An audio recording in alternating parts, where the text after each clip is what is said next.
Salam sejahtera dan selamat berjumpa kembali di dalam sesi jawaban terhadap pertanyaan-pertanyaan Alkitab. Kita masih akan membahas satu pertanyaan tentang hari Sabat, hari perhentian, dan perbaktian yang jatuh di hari ketujuh di setiap minggunya.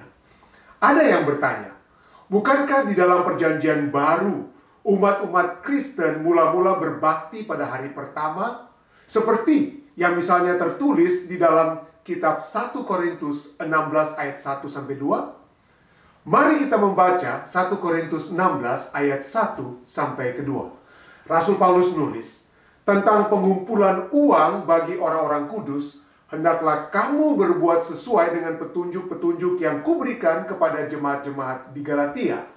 Pada hari pertama dari tiap-tiap minggu, hendaklah kamu masing-masing sesuai dengan apa yang kamu peroleh, menyisihkan sesuatu dan menyimpannya di rumah, supaya jangan pengumpulan itu baru diadakan kalau aku datang. Saya saat ini bermohon, mari kita perhatikan dengan seksama apa yang dikatakan oleh Rasul Paulus dan apa yang ia tidak katakan. Banyak yang berasumsi bahwa pertemuan keagamaan atau perbaktian itu diadakan di hari pertama atau di hari Minggu oleh karena adanya kalimat seperti pengumpulan uang di hari pertama tersebut. Hal ini sesungguhnya bukan membuktikan bahwa Rasul Paulus telah berbakti pada hari pertama. Di 1 Korintus 16 ayat 1-2, Rasul Paulus menulis satu permohonan khusus kepada gereja-gereja yang berada di Asia Kecil. Karena banyak orang Kristen di Yerusalem sangat menderita karena kekurangan makanan dan kekurangan kebutuhan sehari-hari. Dan kepada jemaat-jemaat di Asia Kecil, Paulus meminta seperti gereja di Korintus untuk mengumpulkan makanan, pakaian, dan hal-hal lainnya. Dan mereka diminta untuk menyimpannya di rumah sampai ia dapat mengirim orang untuk mengangkutnya ke Yerusalem. Secara jelas, Paulus menyatakan bahwa pengumpulan uang tersebut disimpan di rumah dan bukan di gereja. Tidak ada perbaktian dan pengumpulan uang di dalam tempat pertemuan ibadah yang diadakan pada hari pertama atau hari Minggu. Mengapa Paulus menyarankan agar pekerjaan ini dilakukan pada hari Minggu? Karena pada hari Sabat, hari ketujuh, hari sebelum di hari pertama atau hari Minggu, mereka telah berbakti. Surat untuk membantu orang-orang di Yerusalem itu telah dibagikan dan dibacakan pada hari Sabat di saat mereka berkumpul dan beribadah. Setelah perbaktian pada hari Sabtu pada hari ketujuh, dan setelah pembacaan surat permohonan itu diberikan, maka peluang pertama untuk melakukan pengumpulan uang tersebut jatuh pada hari berikutnya, yaitu hari pertama dalam minggu, yaitu hari Minggu. Gereja di Roma memberikan satu gambaran tentang kebutuhan khusus orang-orang Kristen yang menderita seperti yang tertulis di dalam Roma 15 ayat 25 sampai dengan 28. Tetapi sekarang aku sedang dalam perjalanan ke Yerusalem untuk mengantarkan bantuan kepada orang-orang kudus.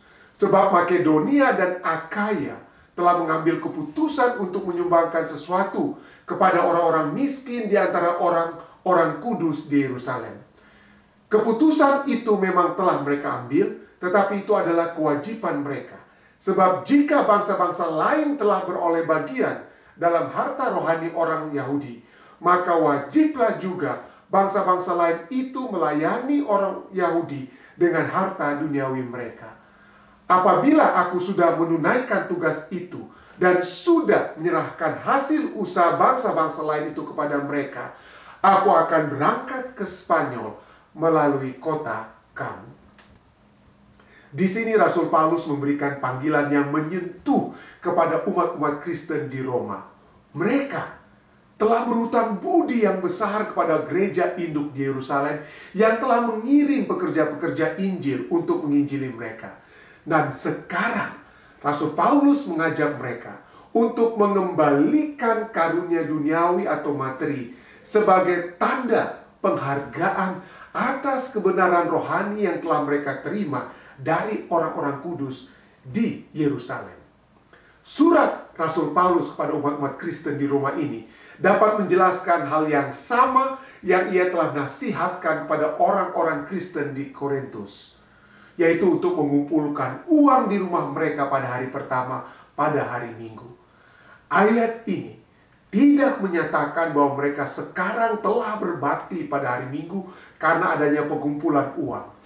Ayat ini justru membuktikan bahwa pada hari Minggu itu bukanlah hari perbaktian.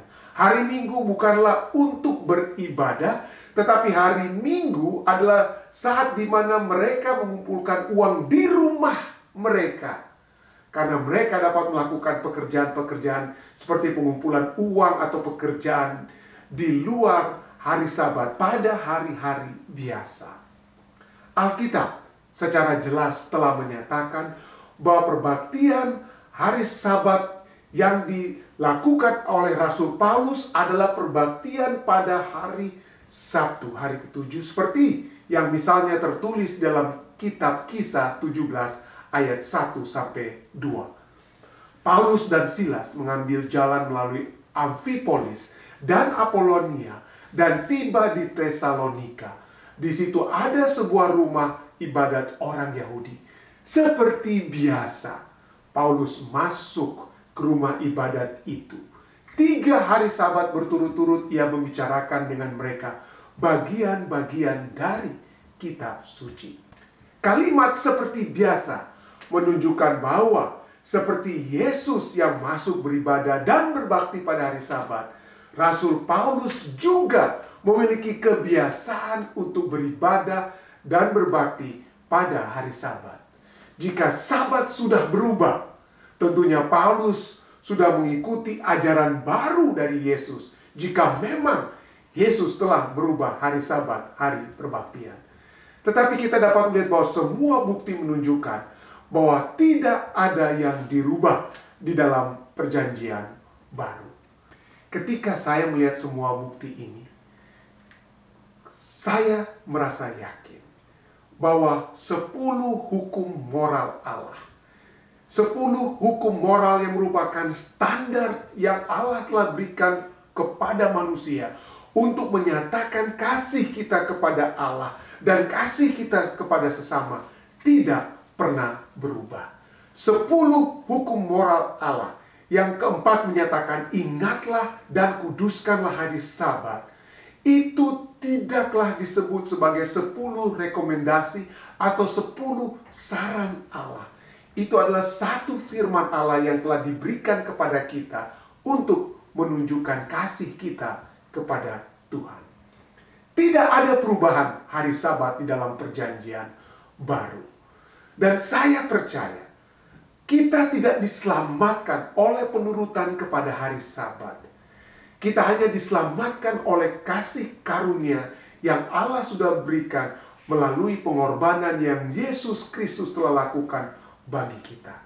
Tetapi pada saat kita beribadah pada hari Sabat, itu menunjukkan kasih kita kepada Khalik Pencipta kita yang telah memberikan kepada kita kasih karunia melalui Yesus Kristus. Itulah sebabnya saya menunjukkan kasih saya kepada Allah dengan memelihara hari Sabat, hari perbaktian pada hari ke-7 seperti yang Ia firmankan